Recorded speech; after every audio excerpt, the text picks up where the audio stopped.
Fala pessoal, tudo bom? Tudo bem? Daniel Vicente falando para dar sequência, né, à aula 3 agora do curso de Geografia Bíblica. Estamos no módulo 2. Então, só para te lembrar, na aula passada a gente falara um pouquinho sobre a questão da hidrografia, ali da geografia de Israel.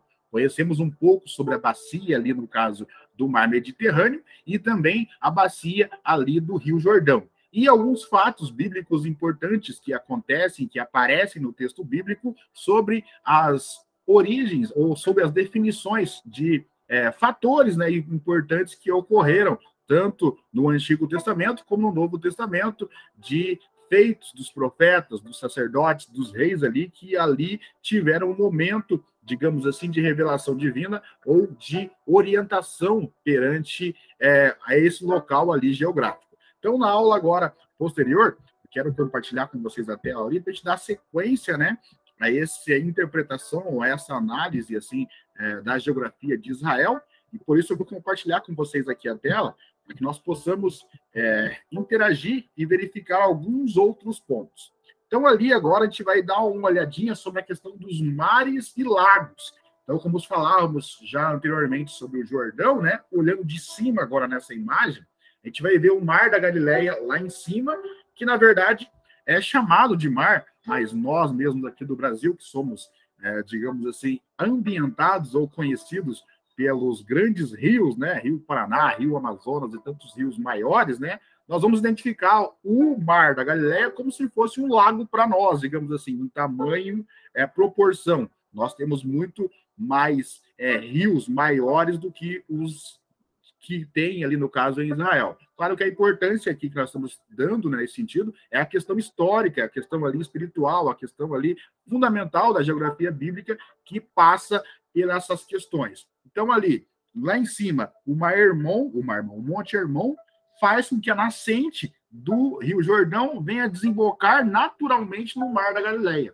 E depois, esse mesmo Rio Jordão, ele tem fatores proporcionais maiores. Mas, assim, quem é acostumado a olhar alguns grandes rios brasileiros não tem nada a ver. É bem inferior, bem menor, né, a quantidade, né, a vastidão, né, a fluidez, digamos assim, do Rio Jordão, como nossos rios que são maiores nesse sentido. Mas o Rio Jordão, então, desemboca ali do Mar da Galileia, descendo para o Mar Morto lá logo mais abaixo. Então, o caminho natural dele é essa descida. Então, ele desce do Hermon para poder desembocar ali no Mar Morto, nessa questão dos lagos e rios ali de Israel. Na sequência, vamos olhar de cima agora a questão do Mar Mediterrâneo, que é, na verdade, o maior dos 3 mares da Palestina e é o Mediterrâneo. Ou seja, ali na região da Palestina, que seria o Oriente Médio, nesse sentido, né, vai ter a questão que a gente falou do Mar Morto e do Mar da Galileia. Só que o mar, grande mar, nesse sentido, é o Mar Mediterrâneo, que vai abarcar toda a divisão ali entre a África, abaixo aqui, a Europa, acima ali, e o Oriente Médio, à direita. Então, note ali que nessa imagem moderna nós vemos os países ali, a Tunísia, Argélia, Líbia e Egito, fazem parte do sul do Mar Mediterrâneo. E já acima, a Espanha, a França, a Itália, a Eslováquia, no caso agora, seria a grande Turquia, no contexto bíblico ali também, e a Turquia do lado esquerdo, e a Síria, fazem parte também desse mar Mediterrâneo. E as ilhas no meio ali, a ilha de Creta, né, a ilha de Tarso, no caso, também fica ali ao lado de Creta, nesse sentido, que faz com que o mar Mediterrâneo seja o maior mar, nesse sentido, que divide os continentes. Continente africano abaixo, continente europeu acima e o Oriente Médio, Ásia, na questão ali de ser à direita. O Mar Morto, nas escrituras, aparece como mar salgado. Isso é interessante também, né? Na imagem que vemos ali, mais uma imagem de cima ali, a questão do Mar Morto ali na região abaixo. Esse mapa, no caso que está desenhado ali, é o mapa do tempo do Gênesis ainda. Então, as cidades ali, Beel, no caso que é Betel, no caso ali, que seria ali no caso depois ali a questão de ser Belém, no caso, né? Bethlehem. E ali do lado, Aflec, Siquém, Meguido, são nomes e cidades, né? Siquém, lá no caso, vai ser a questão de Jerusalém depois. Então, são cidades que têm os nomes ali no livro de Gênesis, ainda antes das grandes transformações políticas nesse sentido. E o Mar Morto fica lá abaixo. Na imagem à esquerda, nós vemos uma pessoa, né, que está ali deitada, uma mulher nesse sentido, está boiando literalmente no Mar Morto e lendo um livro. O Mar Morto, todos sabem, é o mar mais salgado do mundo. E por isso que o nome, no caso, no Antigo Testamento, e várias vezes aparece esse nome na palavra do Antigo Testamento, como o mar salgado apenas. Por quê? Porque a salinidade dele, ele é quase que 90 vezes a mais do que qualquer outro local da Terra. Então, nós vamos entender depois a questão ali de Sodoma e Gomorra, por exemplo, que Deus destruiu Sodoma e Gomorra e até fez com que a esposa de Ló fosse transformada em sal porque ela olhou para trás. Possivelmente, a região de Sodoma e Gomorra ficava às margens desse mar ali do lado, e tamanha foi a força, né, dos anjos que destruíram ali as duas cidades, que fez com que o mar tivesse aumentado, digamos assim, o seu tamanho, nesse sentido de engolir essas duas cidades, e daí a salinidade desse mar ficou superior depois desse feito, que seria a destruição de Sodoma e Gomorra, que poderia estar abaixo do Mar Morto na questão da região sul. Então, essa é uma teoria para a salinidade desse mar e para também a questão do texto bíblico narrar essa destruição desse local. Mar da Galileia. O Mar da Galileia é o grande lago de água potável, situado no norte da Palestina. Então, ali, o Mar da Galileia é onde os pescadores, Pedro, Tiago e João, trabalhavam. Por quê? Porque o Mar Morto lá abaixo não tem vida, literalmente. O Mar Morto está morto. E por isso que os pescadores ali de Jerusalém, todos, eles trabalham literalmente nas cidades ao redor ali desse Mar da Galileia, que é a região mais rica ali no caso de Israel, nesse sentido, e viviam literalmente do mar. Então, Cristo, nas suas andanças, ele passa várias vezes, vários momentos pelo Mar da Galileia. Ele situa seu ministério ao redor ali, porque tamanho eram as cidades ali, né, ao redor, e também, né, os seus discípulos, né, a metade dos discípulos praticamente são pescadores, são trabalhadores que o trabalho depende desse mar, que é o único mar aonde tem vida nesse sentido ali em Israel. Águas de Merom. O Lago Merom é formado por águas do Jordão, que mede cerca de 6 quilômetros de comprimento e 5 de largura. Fica ao norte da Galileia e às suas margens, Josué impôs grande derrota aos cananeus. Então, ali, Josué 11, 5 e 7 mostra um pouquinho sobre isso. Então, o Lago de Merom fica lá acima ainda do Mar da Galileia. E Josué, nesse contexto, passou por ali para poder fazer, né, trazer vitória para com Israel também. O relevo, a gente falara um pouquinho na aula passada já, mas só lembrando aqui, né, que tem a costa, né, do Mediterrâneo e daí várias montanhas, literalmente.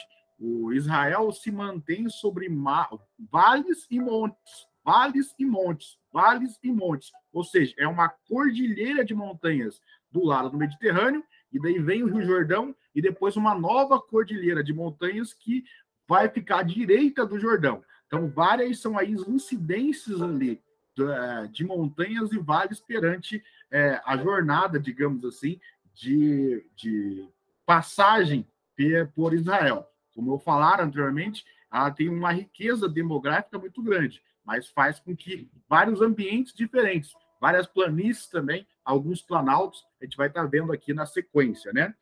Os montes, que é interessante que sempre aparece vários montes ali. O Monte Ebal, o Monte da Tentação, que aparece ali nessa questão, o Monte Nebo, né? Então, ali são os pontos em vermelhos, alguns dos montes que aparecem dentro do texto bíblico. O Monte de Giboá, né? Então, ali é um dos montes que aparece nesse contexto também. Dentro da apostila, eu vou deixar para vocês certinho a situação de cada um dos montes. Os montes: Carmelo, Ebal, Gerizim, Giboá, Atim, Moriá, das Oliveiras, Sião e Tabor. Então, nesses pontinhos vermelhos são a localidade de cada um desses montes. Notem lá em cima: Atim, Bazá e Carmelo. Então, o Monte Carmelo de Elias é lá em cima. Giboá, embaixo, mais abaixo. Ebal e Gerizim, que seria a região ali de Samaria. Né? Então, Gerizim aparece várias vezes, que são os locais de culto, de adoração do Deus Baal, por exemplo, no Monte Gerizim. Gileade, que é um outro monte, uma cordilheira agora do lado direito do Jordão. Lá embaixo, descendo, o Monte Sião, que é, no caso, ali em Jerusalém. E daí Jerusalém é cercada por outros montes. Monte Moriá, aonde que Isaac vai ser levado para o sacrifício. Monte das Oliveiras, onde Cristo voltará, segundo o texto do Apocalipse, depois da segunda estágio da segunda vinda.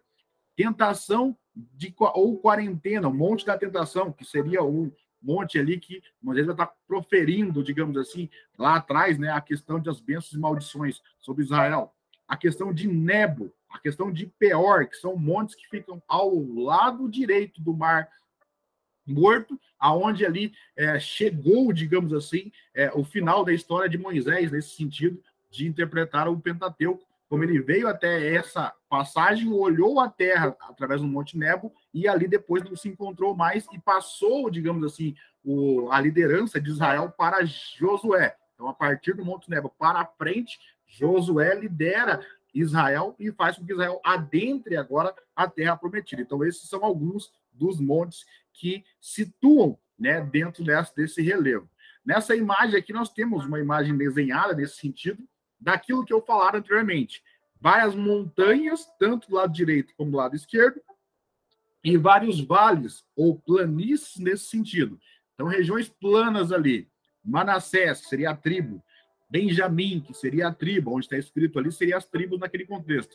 Efraim, aonde teriam mais planícies, o povo se estabelecia, e as montanhas ao redor ali. Você vê que tem várias cordilheiras ali subindo, depois do outro lado da Galileia, lá em cima, alguns montes também, o mar da Galileia ali no meio, e do lado direito aqui há várias cadeias de montanhas.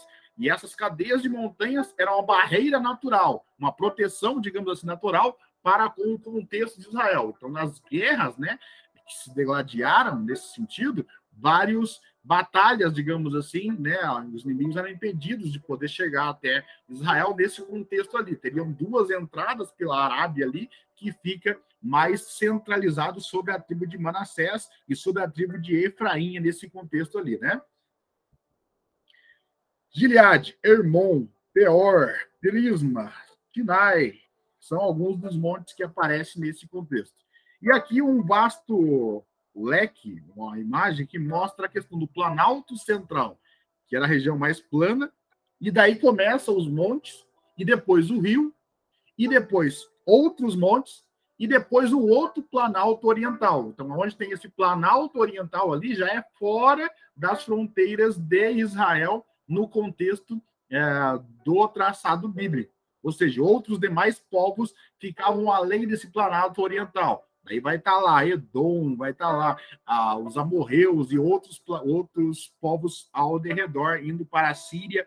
Hoje em dia, o Irã, o Iraque, são a Arábia, países que permeiam essa região. Na imagem da Palestina, nós vemos ali o Planalto de Efraim, Planalto de Judá, Planalto de Naftali, Planalto de Bazã, Planalto de Gileade, Planalto de Moabe, são regiões onde que as cidades